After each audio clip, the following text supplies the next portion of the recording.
911, what is your emergency? My wife, she's gone. The alligator, it has her. We were canoeing, it tipped us, and oh God, she's gone. It pulled her under. Sir, where are you? Can you give me your location?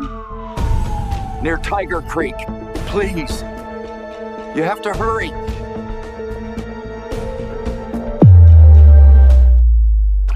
A quiet morning on the water.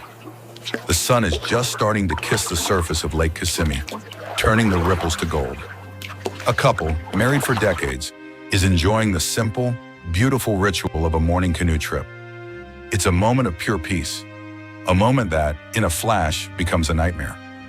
1 second, you're laughing, feeling the spray of the water on your face. The next, the world is chaos. The canoe is overturned, the water is a churning, terrifying mess, and a primal scream rips through the air.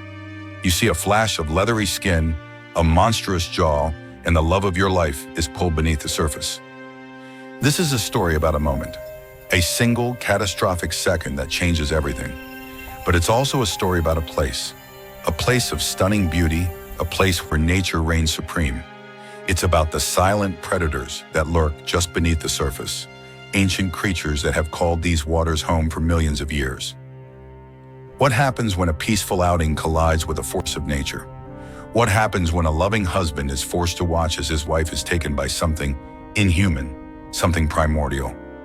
And what does it say about us that we so often forget we are guests in their world until it's far too late? The question isn't just what happened on that terrible day. The question is, was it always going to happen? Was this tragedy, this horror, simply a matter of time? Florida, the Sunshine State, a paradise of sparkling beaches, vibrant cities, and endless sprawling wetlands. For millions of people, it's a dream destination, a place to retire, to escape the cold, to live a life surrounded by the wild beauty of nature. But beneath the postcard-perfect facade, there is another world, a world of swamps, murky waters, and creatures that predate our very existence. This is a story about that world and the tragic consequences when we forget to respect its rules. It's the story of Cynthia Diekema, a loving wife and grandmother whose peaceful morning on the water ended in a terrifying confrontation with one of Florida's most iconic and most dangerous inhabitants. This is a story that will make you rethink every moment you spend near the water and question whether a beautiful view is worth the risk of a single, terrible misstep. Cynthia Diekema was the kind of person who loved the simple pleasures of life. She and her husband, Paul, had been together for over 40 years. They were high school sweethearts who built a life, a family, and a home in Davenport, Florida. Cynthia was a retired nurse, a woman who had spent her life caring for others, and in her retirement, she found joy in the quiet, peaceful moments. Their home was a haven, filled with family photos, the smell of freshly baked cookies, and the contented hum of a life well lived. Their shared passion was the outdoors. They weren't extreme adventurers, they were quiet observers. They loved to hike the state parks, to birdwatch, to simply sit and watch the sunset over a serene lake. For them, a canoe wasn't a tool for sport. It was a vessel for connection, a way to glide silently over the water, to see the world from a different perspective, to share a moment of quiet reflection together. It was their sanctuary, a floating piece of their life, a place where they could talk or not talk and simply be. Paul remembers those mornings with a bittersweet fondness. The gentle rhythm of their paddles, synchronized after decades of practice. The unspoken understanding of who would turn the canoe, who would take the lead. They had canoed Lake Kissimmee countless times. It was their spot. They knew the waterways, the hidden coves, the best places to see an osprey dive for fish. They felt a deep sense of belonging there. They believed they knew its secrets, its rhythms, but they were about to learn that they only knew a fraction of the story. They had built their life in Florida, surrounded by its unique and sometimes dangerous environment, and had come to believe they were safe. That belief, that sense of security, would soon be shattered in the most horrific way imaginable. The alligator, a creature straight out of the Mesozoic era. The American alligator, Alligator mississippiensis, is an apex predator that has been stalking these waters for millions of years. These aren't just reptiles, they're living fossils, They can grow to be massive, with males reaching lengths of up to 15 feet and weighing over 1,000 pounds. Their jaws are a weapon of incredible power, capable of exerting over 2,000 pounds of pressure per square inch. They don't chew their food, they crush it, tear it, and swallow it whole. These ancient beasts are masters of their domain. They are ambush predators, their eyes and nostrils the only things visible above the surface, waiting with infinite patience for an unsuspecting meal. They are territorial, especially during mating season, and fiercely protective of their nests and young. But more than anything, they are creatures of instinct. They react to threats, to disturbances, to anything that invades their space. In the murky waters of Florida's wetlands, they are the undisputed kings, and every other creature, human included, exists at their mercy. The alligator involved in this incident was massive. A male, measuring over 11 feet, 4 inches long, a brute of an animal, powerful, territorial, and perfectly adapted to its environment. Its warning signs aren't always a hiss or a show of teeth. Sometimes the warning is the subtle ripple in the water, the sudden silence of the birds, the feeling that you are no longer alone. But in this case, the warning wasn't a sound or a feeling. It was a single, terrible moment of intrusion. The canoe, a foreign object, gliding directly over a creature that was simply existing in its home. A moment that would trigger an ancient reptilian response with catastrophic consequences. There wasn't a slow buildup of events. No ignored warnings in the classic sense. The escalation here was a gradual, almost subconscious normalization of risk. Cynthia and Paul had canoed these waters for years. They had seen alligators before, small ones, large ones, sunning themselves on the banks. They knew the drill. Keep your distance. Don't antagonize them. Stay aware. But years of peaceful coexistence can breed a false sense of security. The danger becomes part of the scenery, a thrilling observation rather than a genuine threat. They were in Lake Kissimmee, a place teeming with wildlife, and specifically in Tiger Creek, an area known for its alligator population. They were in the alligator's living room. Their canoe, a small, fragile shell, was their only barrier. They had passed over the same shallow spots countless times, believing they were in control, believing they were safe. The shallow water was the key. It brought the two worlds, the human and the reptilian, dangerously close. The canoe was an intrusion, a foreign shadow moving silently over a sunning or resting gator that had no escape route. The gator wasn't looking for a fight, it was just living its life. But the invasion of its space, the sudden shadow, the vibration of the canoe hull was an undeniable threat. This wasn't an attack of aggression, it was a reaction of fear and instinct. The alligator, a creature of immense power, felt cornered. It felt threatened. And when a creature that size feels threatened, it doesn't run, it lashes out. And that single violent thrash, that moment of pure reptilian panic, was all it took to turn a beautiful morning into a horrific tragedy. The breakdown of safety wasn't a series of events. It was a single terrible moment of proximity. The universe of the humans and the universe of the alligator collided, and only one could survive. The morning of May 6, 2025, dawned like any other. A soft breeze ruffled the surface of Lake Kissimmee. The sun was warm, but not yet hot. Cynthia and Paul launched their canoe from a small, familiar spot near the mouth of Tiger Creek. The water was low, a bit lower than usual, but they thought nothing of it. It was a beautiful day for a paddle. They talked about their grandchildren, about plans for the upcoming weekend, the mundane, wonderful details of a long life together. As they paddled into a shallow section, the water was barely 2.5 feet deep. The paddle scraped the bottom just a little. Cynthia laughed. "Looks like we're dragging a bit, old man," she joked. The mood was light, carefree. Then it happened. A sudden, violent jolt from beneath the canoe. Not a bump, but a massive, powerful surge. The water around them exploded. The air filled with the deafening sound of a thrashing, prehistoric beast. The canoe was lifted, twisted, and thrown sideways with incredible force. Cynthia and Paul were pitched into the murky water. Everything was chaos. The world was no longer peaceful and serene.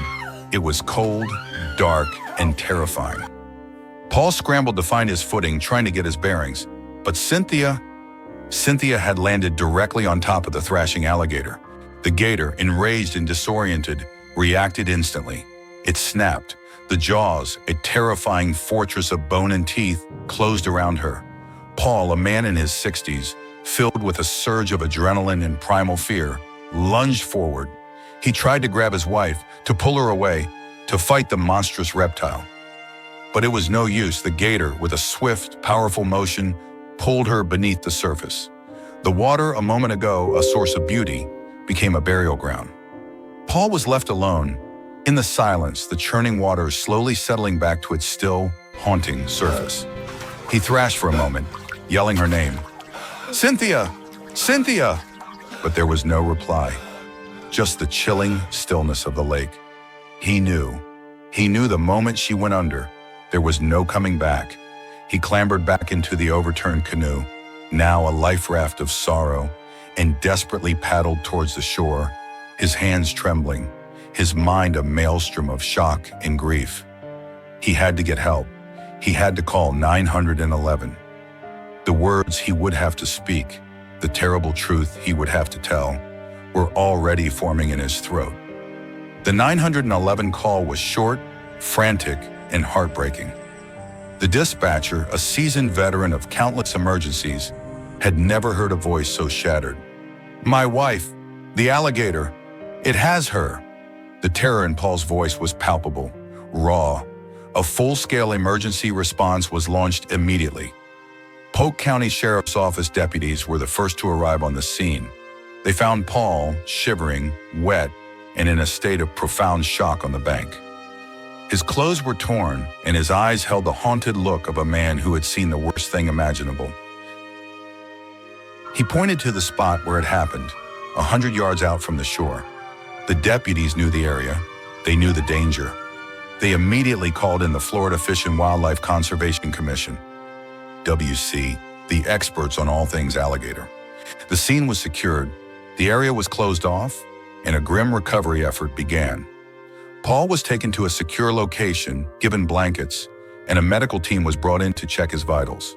He was physically fine, but emotionally he was broken. He kept repeating the same phrases. "I tried to save her, I tried."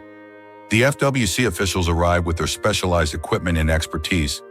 They knew this was a recovery mission, not a rescue. Their first priority was to find Cynthia, and their second was to identify and remove the alligator responsible. Contracted nuisance alligator trappers were brought in. They set baited lines and traps. The mood was somber, tense.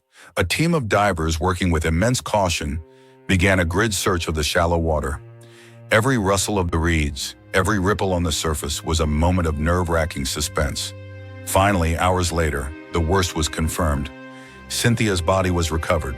The official report would be clinical, sterile, but the reality was a tragedy of unimaginable scale. The search for the gator continued.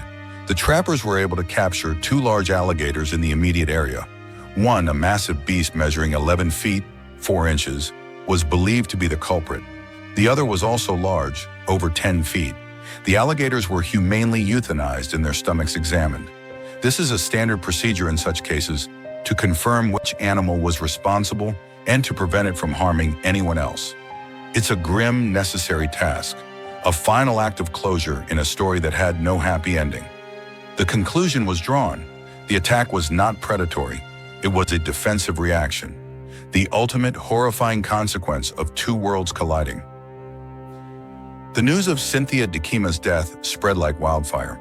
The headline was a shock to the entire state of Florida. Woman killed by alligator after canoe capsizes. The story was a nightmare come to life. The media descended on Lake Kissimmee. Reporters stood on the banks, their microphones held out to local residents who all shared the same sentiment: sorrow, shock, and a grim acknowledgement of the ever-present danger. People spoke of Cynthia and Paul, a sweet couple who just loved being on the water.